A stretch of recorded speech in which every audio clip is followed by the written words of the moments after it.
slowly rolling into it, and off of corner number 4. It's showtime at Skagit Speedway. Into corner number 3. Kolar sends it down low. Bryce looking for anything he has. Here comes Howard Vos. He gets it done in the Hornet A main tonight. Howard Vos leads lap 2 to 25 to pick up $1,250. It's showtime! One car with the front of it that was junk, and another car with the back of it was junk. So I cut both of them in half, took the good part of one car and the good part of the other car, and welded them together. The reason why I decided to, move to Sean's number and use it was just because the memory of Sean was his V8, and I just kind of lived for racing and racing with his number just to remember him by. Racing, and next thing you know, she's on the flag stand running the, doing flag and on my quarterback. I'm like, where did you come from? My experience, you got to have desire. It's a tough sport. Spend a lot of time away, and you definitely have to want it. You can't just say you want it. You got to want it. You just got to have that desire that drives you through a lot of the tough times. And so for me, that's what it's always been about, is coming back to why I do this. And it's kept me around for this long. So I was off for some reason and didn't race one night, and so I went over to the races later that evening, and he was down by the water truck, and there's a roller gate there, and it's still set up the same way. And he took his foot and he scribed a line through the dirt, and he says, "Don't even think about crossing that." I mean, he got his attitude. Well, welcome to episode 6 of On the Gas, a Skagit Speedway podcast. He's Blake Anderson. I'm Erik List, and we've got another fun episode of the podcast. We just got off our biggest 360 race of the year, the Fred Brownfield 360 National presented by Bob Surger and Brew, and our biggest Hornet National Hornet race of the year, the Hornet National presented by K Pro Auto. We gave away $26,000 to Trey Starks in the 360 division. He's now got 2 crown jewel wins at Skagit Speedway in the same year. In the same, nearly the same month. Yeah, no, Trey has no just kidding. kind of been on a different level this year, which has been neat to see. He's been so fast and had to earn it a little bit this weekend, which is fun. But boy, really set himself up well Friday, and we'll talk about that in just a moment on how Friday's A-Main went that really set Trey up to be fast on Saturday. Yeah, so Trey picks up the win Saturday, but Howard Vos gets it done in the Hornet National presented by K Pro Auto. He takes home their biggest payday of the year, $1,250 in a race that really he kind of ran away with. He didn't face a whole lot of pressure. Steve Peters led the opening lap, and then Howard got away from him. And Peters would close in a couple of times, but never really got within striking distance. But it was a 2-day event, so let's, I'll look back first at Friday and kind of talk about that. Friday, Jesse Schlott the winner, and Schlotty has been so fast this year. We've seen him win with NARC. He's gone down and won Speed Week races with SCCT and then picks up a win up here. He's won in a 360 and a 410 up here. But I think the guy that was super impressive to me that really turned heads once again, Levi Klatt. Levi no kidding. Was second, and he, just like the Dirt Cup and win, he was second here. And then Saturday night, Levi was in the mix. Actually, watching timing and scoring before the crash, I guess if we can skip it, we'll hit that. We'll get to that on Saturday when we talk Saturday. Yeah. But Seth Bergman was third, and they round out the top 3. Trey Stark, so we talked about it. He set himself up so well. Trey was floating around the top 10. Then about 4 or 5 to go, it's like the light bulbs came on, and he racked up 4 or 5 spots, especially a late restart, picked up a handful of spots that propelled him to a lock-in position in the points, because 3rd to 9th in points after Friday night, Erik, 5 points separated him. That's 3 spots on the racetrack. It was nuts. It was like 1 spot here, 1 spot there, and you're going from a lock-in spot to starting second in a qualifier. It's not even on the pole. Yeah, I think there's 2 really interesting things to talk about. You mentioned Levi Klatt. Levi Hillier, what a good weekend he had to an extent Friday. He was high point, but you want to talk about how close that was in points? He was high point. He had made all the right moves to be, probably high point at the end of the weekend, but lost a couple of spots late in our restart and went from high point potentially to 7th back in points. And that's just how close that point system is. And Levi said that he thought there was an opportunity to start on, guarantee himself a front row starting spot, and decided to push the chips to the center of the table and go for it. And you can't blame him there. No, but ended up not biting at all. him. He lost a handful of spots, and that was the difference between a lock-in spot and the front row of a qualifier, which he was. And we'll talk about the Saturday portion in just a bit because that was super entertaining. But, yeah, I mean, that's with the points format the way it is, some of the guys were hating on it, but you got guys that were really making moves. And we had some of the teams saying you couldn't pass out on the racetrack. Well, Jesse Slotfelt started 6th and won. Justin Sanders went 24th. I was going to say, what about Justin Sanders? Yeah.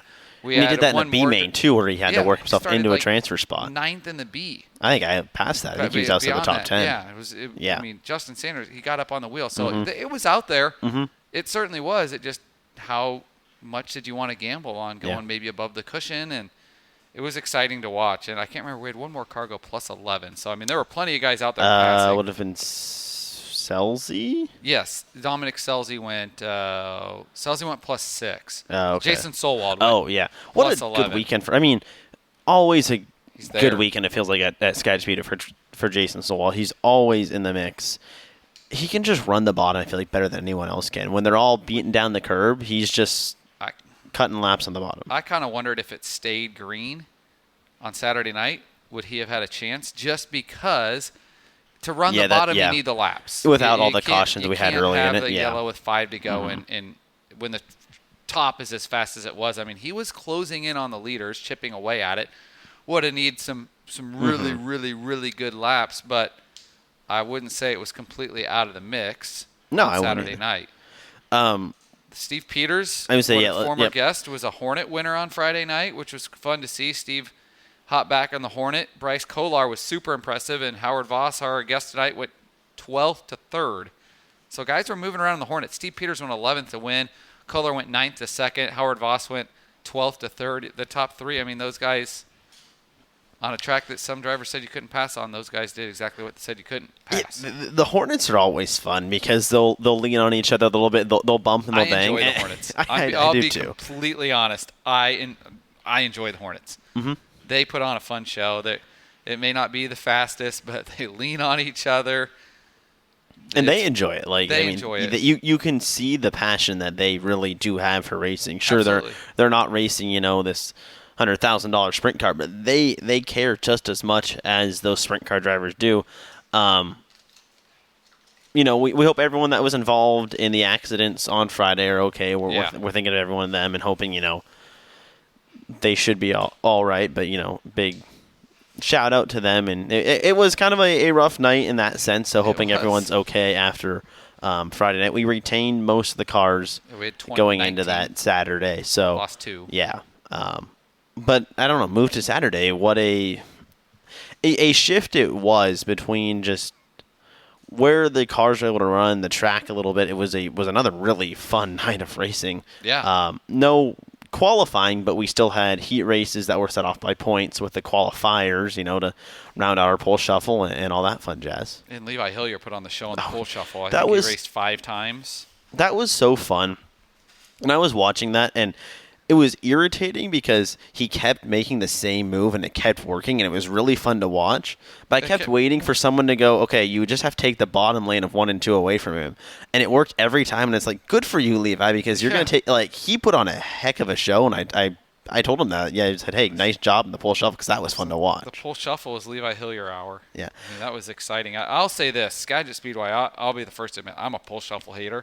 I'm not a big fan either. Brought up the pole shuffle in one of our meetings in Spokane. I was like, this is dumb. I hate pole shuffles. But we've had 2 pole shuffles this year at Skagit so far, and both of them have been absolutely electric. Well, you know what I think the big thing was on Saturday? Starting on the back straightaway. Yeah. That was phenomenal. I think we should always do the rest of the pole shuffles on the back straightaway.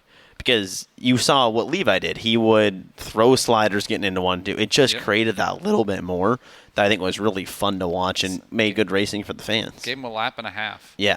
No, I admit, I'll I'm there with you. I don't usually like a pole shuffle either because usually, 7 beats 8, 6 beats 7, blah, blah, blah, blah, blah. I'll eat the crow there because, they've been fun at Skagit. I've enjoyed them in our – it's easier on a quarter mile to put on a better show, too. Yeah. And like you said, the backstretch restart makes things – or backstretch start makes things more I wouldn't have thought about that, though. I wouldn't have thought that would make that much of a difference. But it does. But it really does. And, again, props to Levi. He was very impressive and very fun to watch. Speaking of Levi, I didn't realize he took such a big hit when the spindle broke. I was in the shop last night, and I saw the car and the Hulk. it shifted the whole frame over. I think he's joked they're still finding stuff that was bent from it. Yeah. Oh, they were tearing it apart last night. It's like, wow, yeah, Levi, that tore some stuff up when that spindle broke. And I told him, I said, I didn't watch. I turned my head off him for like 15, 20 seconds and came back, and he's in the wall. He was in the wall, but he could have ran up. I don't think anyone's going to catch Trey Starks, even if Levi had got to second. No. I'm not saying Levi not saying you were. I was just using this to get a transition. Like, Levi was really fast, but man, Trey Starks was on another level on Saturday. Like he always is, but that looked like 40 laps that no one was going to beat him unless Trey beat himself. His 360 has been on kill this year. Honestly, I mean, not to diminish anything, but it's probably Trey versus the field on Saturday, the way he's been running this year in the 360. He's just been, lights out in his 360. It shows even when he goes out and just, practices or qualifying, he's always, maybe a second, well, not probably second, but, half a second, quarter of a second, just faster than. Yeah, they've got it dialed in, that's for sure. It'll be fun, a fun month as we lead into Skagit Nationals with Kubota High Limit Racing. Obviously, that's a 410 show, but we've got the 360s coming up this week. We'll talk about it at the end of the show, but Trey's been he's been on kill. Another big check. They're going to Disneyland. If you saw our social media clip this past week, apparently Dom's going too. Yeah, right. That was neat to see Dominic run on the podium with him. They're two really, really close friends. I could talk into Dominic Saturday. You could hear he talked about they finally feel like they found something. He came, looked back to Dirt Cup, and it wasn't a great weekend in the grand scheme. He was struggling. They were fighting the car. I think that's something he felt like was kind of the entire season. And now he's like, okay, they feel like they finally found something in their race car. And he said that Saturday. He made it. I don't think he was going to get by Starks. He threw a couple sliders on him that he couldn't get to stick, but he made it exciting. Yeah. And then he went and won at Grace Harbor. So the next night, Sunday. You look at how exciting maybe the racing was there. Jason Solwald rounds out the podium. He goes 12th to 3rd. Colton Heath 14th to 4th, and Robbie Price 15th to 5th. Now talk about moving through that. That's plus 10 for two guys. Plus 10 for two guys, plus 9 for Solwald. The kid that finished 6th, though, I think is someone that needs to be on every sprint car prospect radar. I think he's on a lot of them. He's 15 years old. He's leading SCCT points.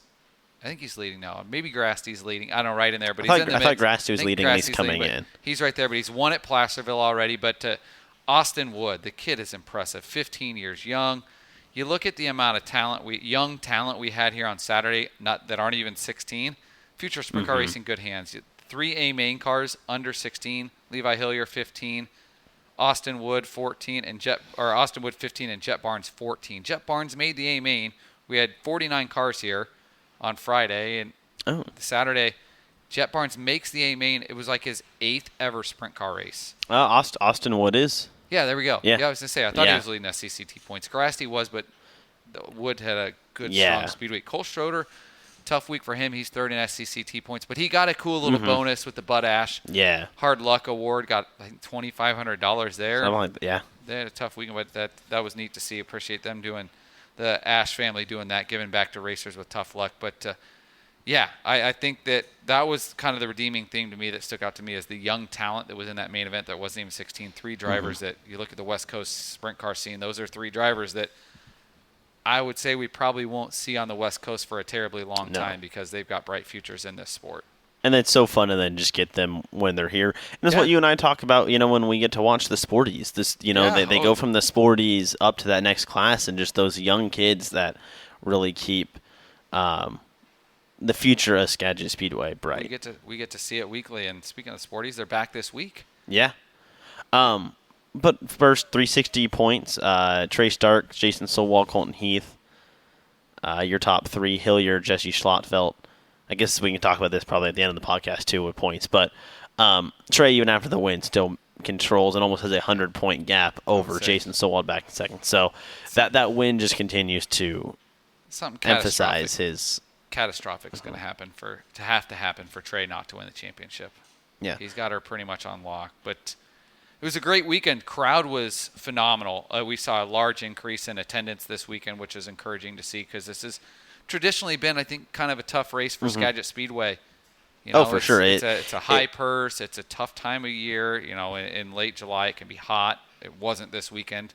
We sold a lot of hoodies on Friday. It was a weird temperature this weekend because like Friday was overcast and cold. Yeah, and then Saturday was sunny, but it was windy. Yeah, and that wind never really allowed it to warm Jackson, up. Yeah, because Friday, I don't expect it to be. It drizzled it wasn't calling for rain at all, and it drizzled most of the morning. Weird.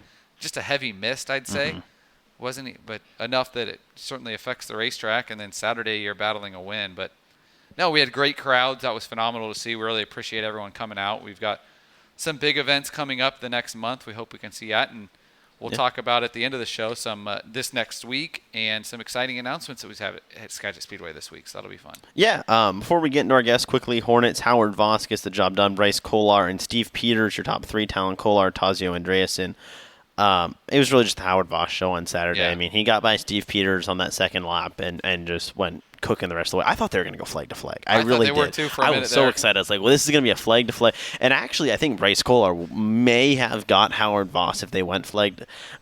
I would have got really close because Peters was running second, and then Bryce just found that next level, it felt like. But encouraging to see for Bryce that he's able to find something and get right in there. Yeah. But, no, that was a good Hornet race, and I thought the same. I thought we were going green to check it on, especially after the way things went on Friday. It was like, oh, boy. Talk about polar opposites. Yeah. Well, anyways, we had a really fun conversation with your Hornet winner on Saturday night, Howard Vos. So with that, let's head to our conversation with Howard Vos.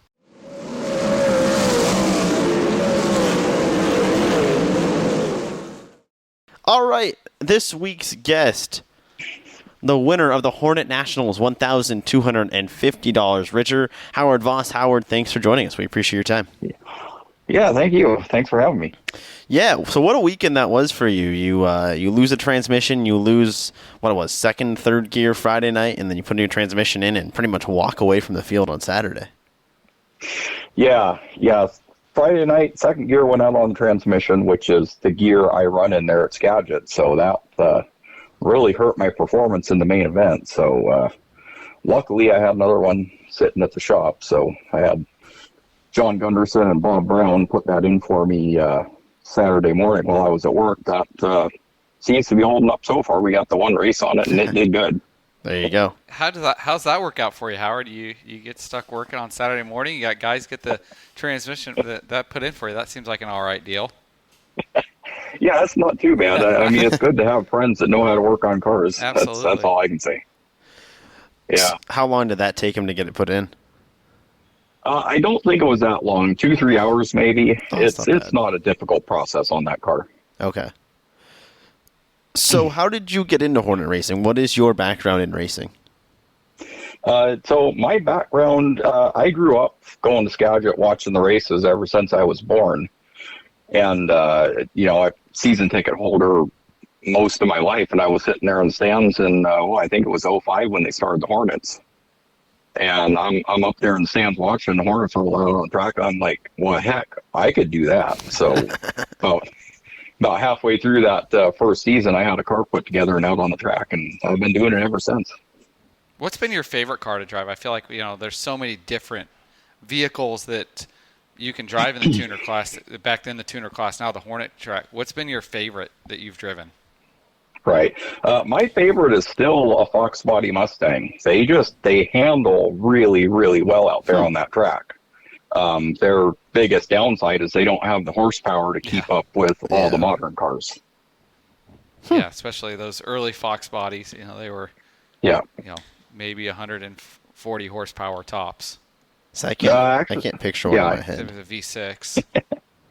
Yeah, I think the 4-cylinders, the max that from the factory, I think was like 110, 115 maybe. Yeah. So with our horsepower limit of 165, I believe it is, you just can't keep up with that low of power. What's the process like to find a car that can meet those parameters? Because we have kind of tight guidelines to keep the competition close. Right. Part of that depends on if you want the front wheel drive or the rear wheel drive. And I've settled into the rear wheel drive. I think they handle better. They corner better as shown, with what I can do with it now. But really nowadays you want a car that has the most horsepower that's legally allowed, and at a reasonable price. And, there's going to be good availability of other parts cars out there for, when you damage your stuff. So then how do you find those cars? Are you looking, eBay, Craigslist? Are you going junkyard, or is it just kind of wherever? For me, with my 240, it's pretty much all Facebook Marketplace. The downside of running the Nissan 240 SX is they're, the most popular drift car pretty much out there. So will never see one of these in a wrecking yard or on a more normal car sales or car parts marketplace. So yeah, I'm pretty much relegated getting them from other 240 enthusiasts off Facebook Marketplace, and the prices for these things are crazy. I mean, they sell front fenders for this car for anywhere from $100 to $300, depending on condition. Is it hard to find pieces too, or are they in supply? They're just not cheap. Yeah, they're out there. If I needed fenders, I'm sure I could find about 4 or 5 of them on Facebook right now. But again, you're looking at $300 a piece. Yeah, that gets pricey quickly for something like that. So yeah, and it also, to put it in perspective, the motor, the engine for this car was only used in this car in North America. So it's not used anywhere else in the world. It's not used in any other car or truck or whatever. And so many enthusiasts, racing these things, drifting them, whatever, have blown these things up that it's getting really hard to find replacement motors. Interesting. I mean, I've thrown rods on 3 or 4 at least, and I've been looking on Facebook almost continuously for a year for a good used rebuildable motor, and I can't find anything under let's say $2,000 for these things for something of unknown condition, whereas a lot of the other cars in the field, you can get on Facebook Marketplace, Craigslist, or a wrecking yard and pick something up for $200-$300.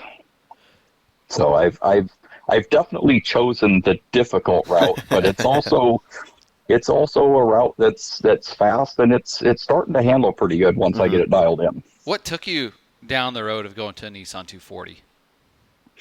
I want a rear-wheel drive car. Okay. And I came to the Nissan from the Mustang, but I wanted stay rear-wheel drive, and I wanted enough horsepower to be competitive. And there's really not a lot out there that fits our rules. I think you got the 240s, you got the Miatas, which they can do good, but gosh, they're so small. I drove Adam's Miata once a few years back, and for one race, and I won the race when I drove it. But so they're good, quick little cars, but they are so tiny inside. Definitely easier to find than 240 though. How did you end up driving Adam's car? I don't exactly remember. It was just one of them things where I was like, "Hey, you want to swap cars for a night?" And I let him drive the 240, and I drove the Miata, and that was it. So you won in his. Where'd he finish in yours? I don't remember. Okay. Yeah. What is it about the Hornets? I feel like you guys are kind of your own group. You all get along so well. It feels like you guys really have carved out your own niche, but you guys are a really easy group to deal with on race night, and you guys all kind of take care of yourselves, which is fun. It's unique to your division.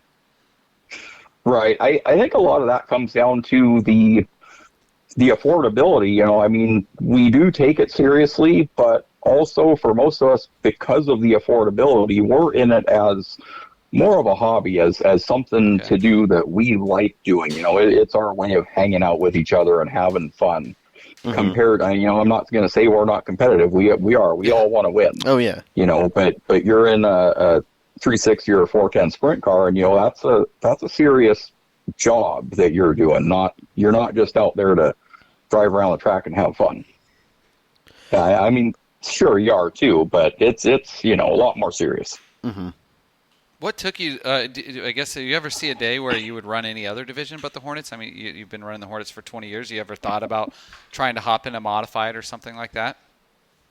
Yeah, I am working on getting the Modified together. I have Mel Decker's old 22 car that I'm Nice. All right. working on putting back together. Right now, I mainly need a motor for it. I got John Gunderson getting me some parts together to put a motor together. I probably won't have it out this year, but next year, if nothing else. Oh, that's great. Then would you do double duty at that point? Then still run the Hornet and the Mod?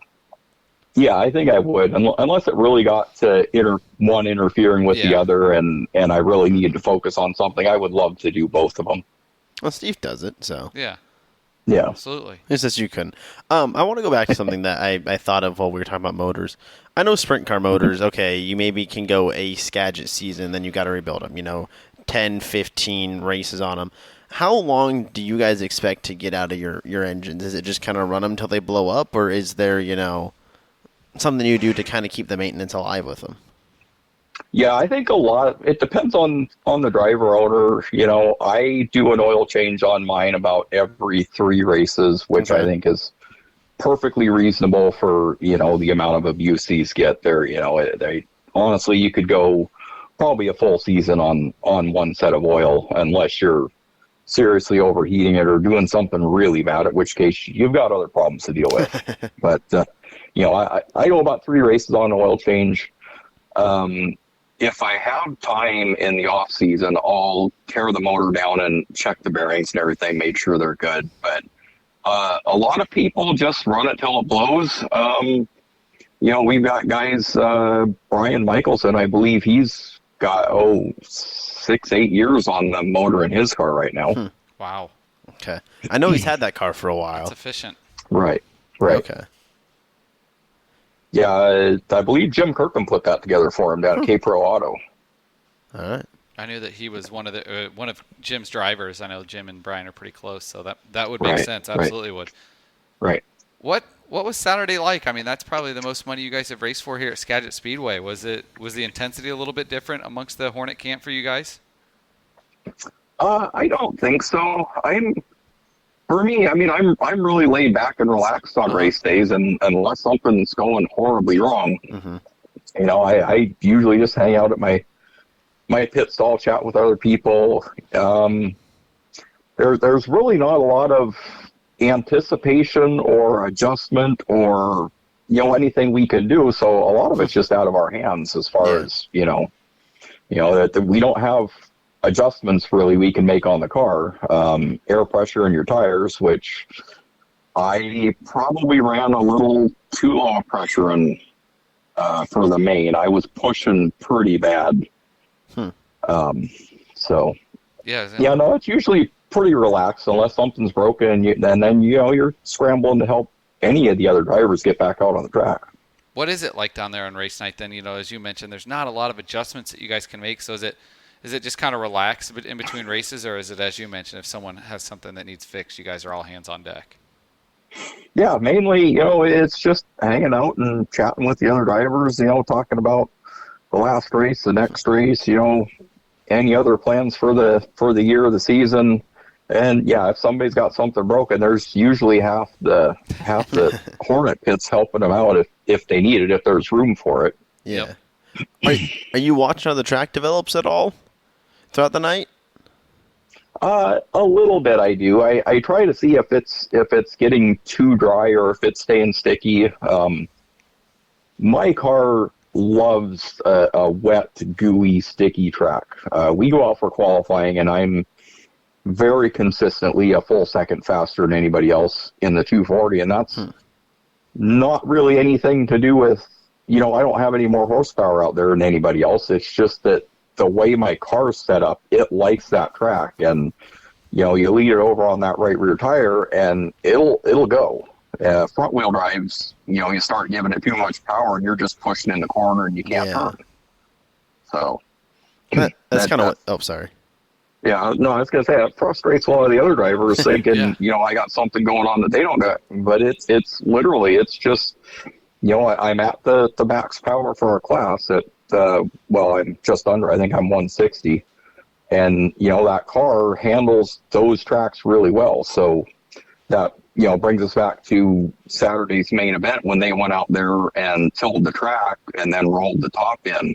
That did absolutely nothing but help my car in particular, because that just gave me a big, wide, sticky ribbon up on the top to run on. How much I was to say, how much were you loving that when Yeah, I they was went out thinking there of and that. watered? Like, oh, yes. At that point, it was game over. Yeah, no, that was perfect for me. And I didn't know specifically what they done. I mean, we're sitting out there in staging, and we're all strapped in the car waiting while whoever's out on the track is doing whatever they're doing, and I, you can see the tiller running around, the tractor, but I don't know if they're just tilling or watering or what they're doing or how well they're going to have it packed in. Had I seen all that, I probably would have increased the air pressure on the rear of my car a little bit to help me turn. But, either way, it still worked out, because that just creates just this sticky, gooey mess that my car really likes. You don't have to give away your air pressure secrets, but I know sprint cars, are low. They're maybe 10, 12, depending what you want to run in the right rear. Are you guys running low air pressures, or are you guys kind of higher? Yeah, no, I do, and I have no problem talking about it. I tell the other guys in the pits what I'm running, and because I run beadlocks on the right side of my car, my right front, I'm almost always around 15 psi. My rear tires, right and left, both I ran at 15 for the main event. I should have probably had them up around 18 or 20. Wow, okay. Just a little bit to help it turn, but I can go, on my Mustang, I would run my left rear down as low as 8 psi, and my right, I 10 or 12, depending on just how dry the track is and how much I'm searching for just that little bit of extra traction. What's maintenance like for you during the week? Is it just kind of, as you mentioned, change oil, or is there a night that you spend in the shop dedicated to getting the car prepared? No, I spend an hour or two, per day, depending on what the car needs. Knock all the mud off, clean it up, make sure there's nothing bent, broken, or anything like that. For the most part, it just sits on my trailer, and I do that outside on the trailer unless the weather's horrible or I need to do anything more major to it. Then I'll bring it in the shop and throw it up on the lift and get underneath it. But for the most part, it's pretty easy to do. Make sure the fluids are all good and full, and nothing's rattled loose during the race. I always think people are curious to know what racers do for their day job. What's your day job? So my current day job, I am an at-home caregiver. Oh, okay. So I take care of a woman who she's incapable of getting out of bed, so I cook, clean, tend to her daily needs. Wow. That's a very noble job to have. Yeah. Yeah, it's tough sometimes, and it's an everyday job. I literally get, I normally count on having 2 days off per year. Wow, really? Yeah, yeah. So that's why I'm working. That's why I was working when my transmission was being put in.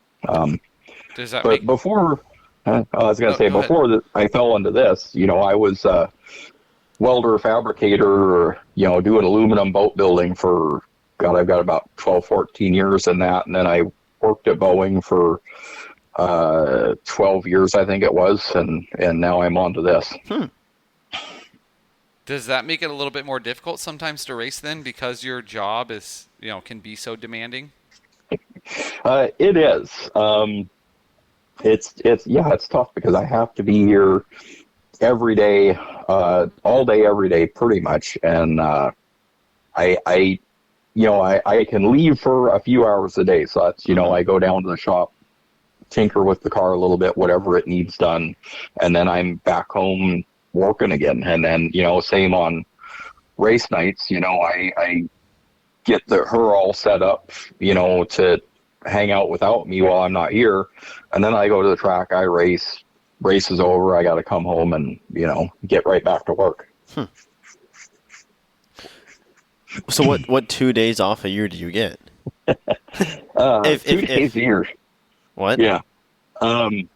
There's an invitational race up in Canada at Merritt Speedway that I go to every year. So I get that planned out on my calendar, and I hire somebody else to come in and do my job for me while I'm not here. Okay. That actually brings up a good point. What type of traveling is there that's possible when you're running a Hornet? Can you travel much? If I didn't have my job restrictions, I could, absolutely. Our cars are legal in quite a few other places. You know, I could run Grays Harbor. I could run Merritt up in Canada, so where I'm living in Bellingham, Merritt is actually a little bit closer than Grays Harbor for me. So if I were to run somewhere else more often, it would be up there, and I really like the track. But yeah, there's other places we can go if you have the time and money to get there, just like any other class. You know. Have you ever run a Hornet down at like Evergreen on the pavement down there? I have. I've run 2 or 3 enduros down there. Oh, really? And it's interesting. I've almost ended up with a completely destroyed car anytime I've gone down there. So. It's not my cup of tea, we'll put it that way. What are the enduros? Are they like a couple hour race where you're swapping drivers, or what type of style racing is that? Yeah, they're around 4 hours if I remember right. You know, and it's all weather, and you know, sometimes they'll water the track if it's not raining or something. And I've been down there and pouring down rain in a 4-cylinder, you know, and it's on a road course type of thing. So you're out there with, you know, 100 other 4-cylinders, and you're all running for 4 hours trying to win. You can change drivers if you want. I believe there's, you know, mandatory stops where you're required to stop for fuel or driver change or whatever, but you have to stop for a specific amount of time. The Pumpkin Smash Enduro, they put, you know, pumpkins all over the track. Mm-hmm. And on the first lap, everybody's smashing these pumpkins with their cars. Then you have, you know, it's chaos down there. I bet. It's fun too.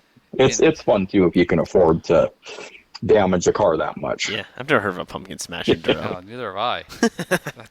Yeah, that's in late October, November, one of the two. You know, right around pumpkin season. Oh, I can't imagine that helps the car. You're into my college football season at that point. That's probably why. Yeah. Right. I bet that's chaos, though, with, you know, the pumpkins being so slimy and everything that gets everywhere and just creates kind of a skating rink of a surface.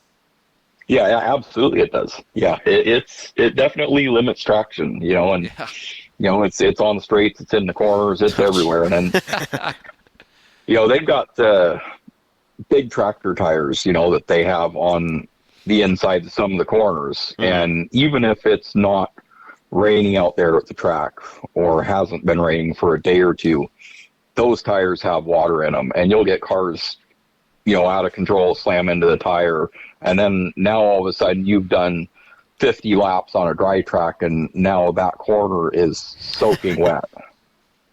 Yeah, it's fun. Not something I can afford to do with my good race cars. Yeah. We'll put it that way. How many race cars do you have then, if you say you're good race cars? Well, right now I've got I've got 3 240s. I've got the one I'm driving now. I have my now deemed illegal car that I'm not allowed to run at Skagit. And then I have another car that was a pavement car out of Canada. Okay. Interesting. And I still have my last Mustang, which is almost still race ready. Really? It would need a few updates.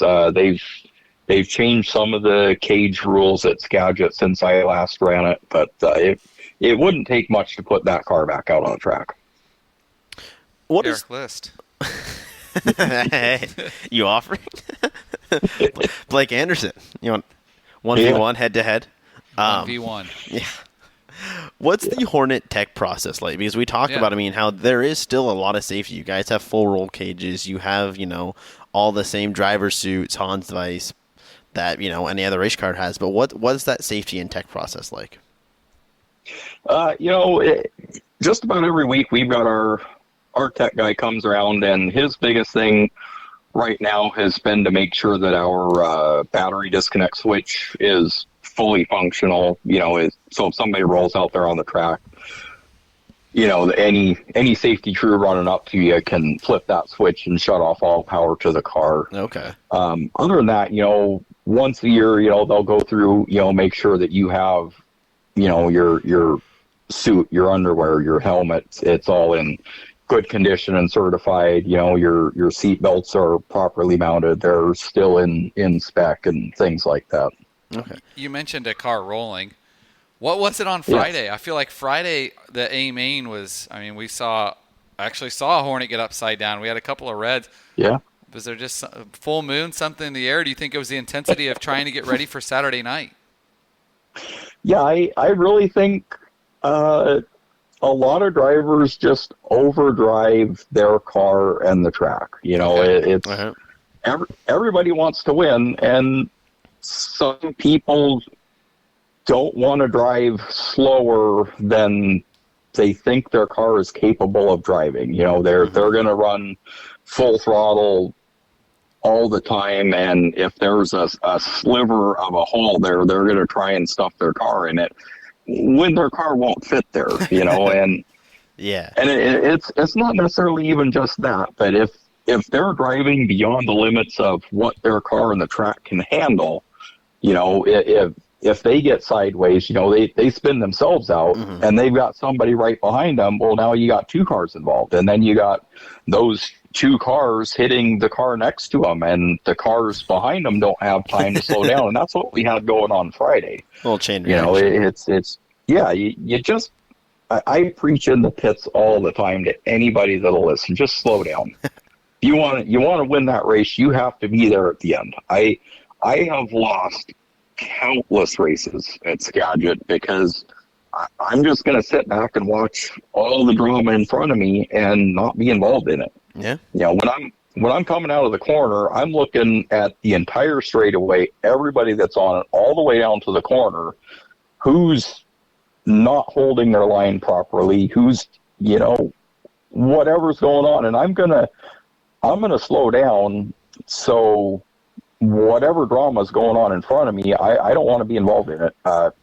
Mainly because I can't afford to fix my car every week. I don't have the time. I don't have the money. I just don't want to do it. That's a good So mindset. yeah, I will happily lose a race and keep my car in one piece. Yeah. Save you the headache. Yeah, absolutely. Don't blame you there at all. Yep.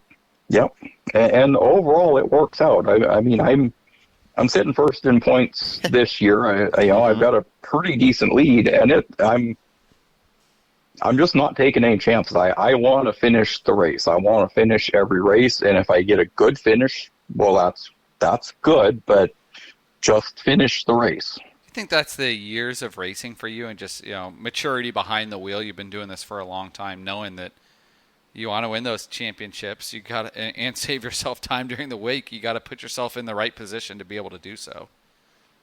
Yeah, absolutely. It's something you do have to learn, and it takes time.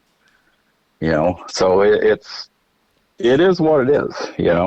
I'm definitely out there to win just as much as anybody else, but at the same time, I know you have to be running. Your car has to be in good shape there at the end of the race. Don't hit anybody. Don't let anybody hit you. We talked about the competitiveness of the class. Is this probably one of the most competitive Hornet classes we've seen? Because up until this weekend, there wasn't a repeat winner. We had 4 different winners. Now you and Steve Peters both have 2 wins this year, but it was 4 races, 4 different winners. Yeah, I think this is a pretty good season this year. We've got a good group of fast cars that are capable of winning every week. It's not just me and Steve or now Bryce Kolar that showed up. There are absolutely other cars out there that could win if they have the mental discipline to drive their cars in a way that'll let them win. So right back to what we were talking about, kind of, right? Yeah, absolutely. Yep. So Blake, I don't know if I was talking to Mike Guffey on Friday. They run cool suits. He has a cool. Do you run a cool suit, Howard? Do you have a water? Do you have a cool suit? I do not. Okay. Every once in a while I think about it because it can get pretty warm out there. It's, especially we're sitting in the staging lanes for, 15, 20 minutes, in the baking sun, and you can't take your stuff off, so yeah, it gets really hot out there. Okay. Airflow in my car once I'm driving is actually really good. Okay. It cools me down once we're out on the track running. So on the track, it's not a problem. Sitting in staging lanes, yeah, it can get pretty hot. I bet. See, I had never even known that was something that Hornets had ran until. Yeah. Guffey about it. Yep.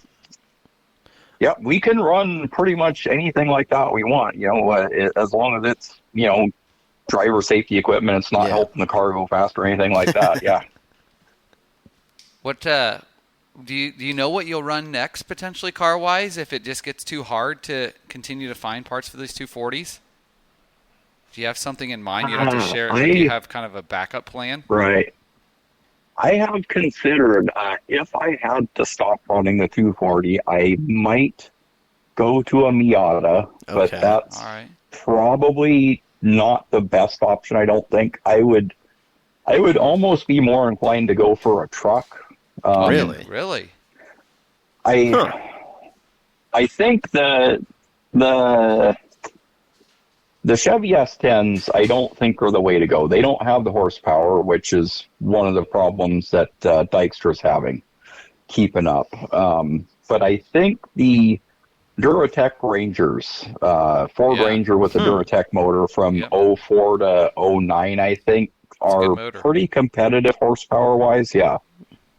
It's similar to the motor in the Ford Focus Midgets. Not exactly the same, but similar.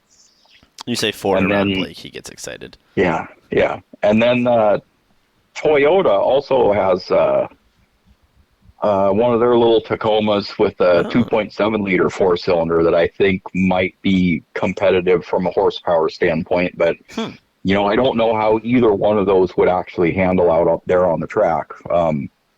Now, watching Powers in that red Ford truck from Saturday, his truck's actually handling really well out there. I like what I see from it. And it took me a while to get around him. So, it's definitely a possibility of running something like a Ranger if I had to switch from a 240. Would you have to do anything to the truck to put a little bit more weight in that rear end, or do you think it would be pretty good to go? Do guys who run trucks here have to put some weight in that rear end just to get a little bit more traction?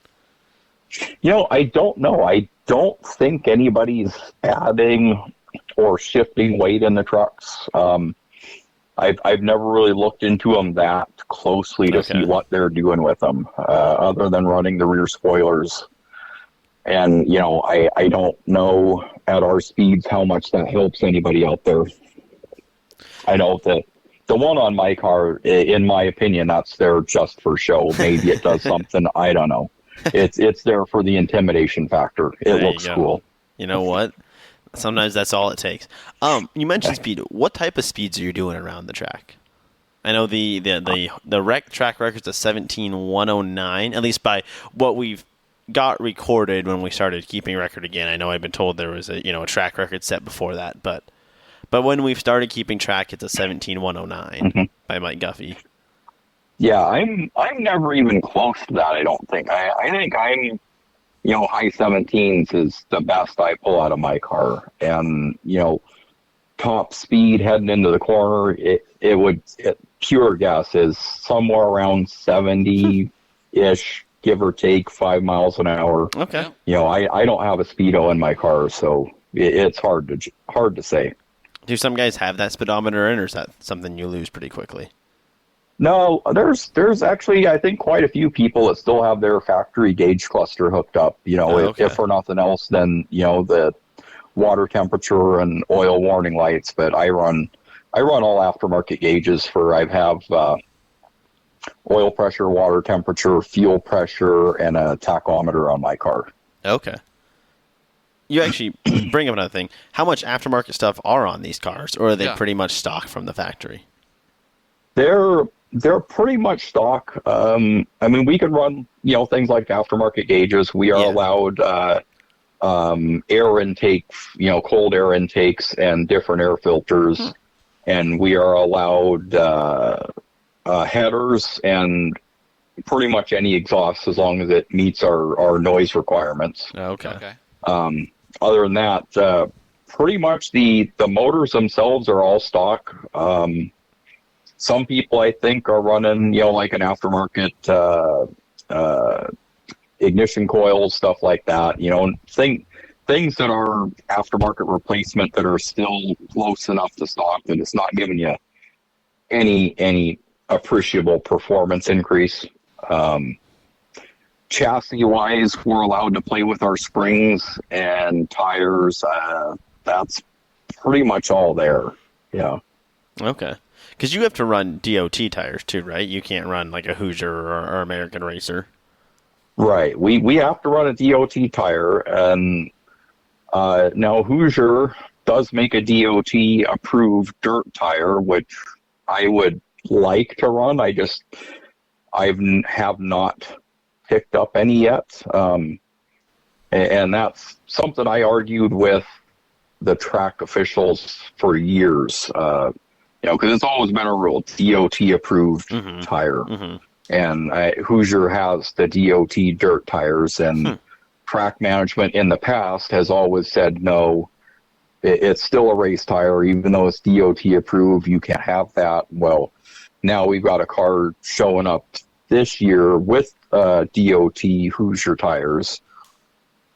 It annoyed me because it was literally, I had just bought tires the week before for my car, regular non-race, street tires. And now we know, and our tech guy's coming around checking the sidewall of our tires looking for the DOT stamps, and and questioning, well, why are we doing that this year? And he's explaining that we got DOT approved race tires out there, so he just wants to make sure everybody's DOT. And I'm like, wait, we got race tires now? Interesting. So going forward in the future, maybe I'll do that. I would like to. I think they would work better out on the track. I've run dirt race tires on my Hornets in the past for fun. Okay. And up in Canada. And one of the main reasons I advocate for being able to run a race tire, whether it's DOT or even a non-DOT, I think non-DOT would be absolutely fine. It makes the handling on these cars way more predictable. Interesting. And I think that would help out not just me, but everybody out there, especially the people that are struggling with their handling, because with the street tires that everybody's running, you don't necessarily know what it's going to do from one point to the next. And also they'll work good up to a point, and then all of a sudden they don't work at all. So it's they either work or they don't work. There's not a lot of with the dirt tires, they're way more predictable as far as what they're going to do when you're putting the power down, when you're trying to turn, when you're braking. They're a lot more consistent. I mean, that makes sense. Yeah. Different grooves, and where the dirt tire is very similar. Yep. All right, Howard. Well, we thank you so much for your time. Congratulations on winning the Hornet Nationals presented by K Pro Auto and taking home that nice $1,000. We asked Trey this. Any idea of what you want to do with that $1,000? You're going to reinvest it, back into your car? You're going to just save it? You're going to spend a little bit of it? Part of it's probably going to go for my trip to Canada in October. Maybe maintenance items for stock up on oil filters, maybe get a new tire or two. Right. It's hard to say. Fair enough. Well, we thank you so much for your time, and congratulations on winning this past Saturday. All right, thank you. Thanks for having me. We'll see you later. I love being there. Yeah, thanks. We appreciate you guys coming out. We really do.